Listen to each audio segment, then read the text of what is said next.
সাধারণত অফিস শেষে কেউ বাসে, কেউ ট্রেনে, কেউ বা গাড়িতে বাড়ি ফেরেন।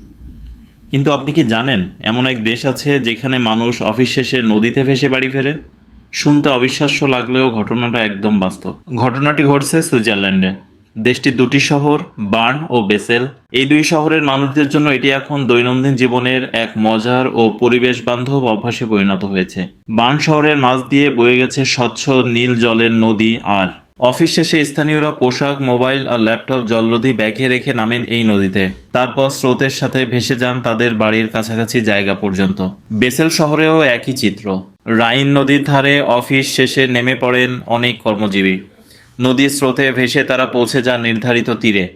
সেখানে শুকনো পোশাক পরে ব্যাগ হাতে বাড়ি ফেরেন পায়ে হেঁটে। স্থানীয়রা বলেন এটি শুধু এক ধরনের মজার পরিবহন নয়, বরং একরকম মানসিক প্রশান্তি। পরিবেশ বান্ধব, নির্ভরযোগ্য এবং একদম বিনামূল্যের এই রিভার কমিউট এখন সুইজারল্যান্ডের শহুরে সংস্কৃতির অংশ হয়ে উঠেছে। বিশ্ব যখন যানজটে হাঁসফাঁস করছে, সুইজারল্যান্ডের এই মানুষগুলো দেখিয়ে দিচ্ছেন প্রকৃতির সাথে মিশে জীবনযাপন হতে পারে এক অসাধারণ অভিজ্ঞতা। তাহলে বলুন তো, আপনি কি অফিস শেষে নদীতে ভেসে বাড়ি ফিরতে রাজি হবেন?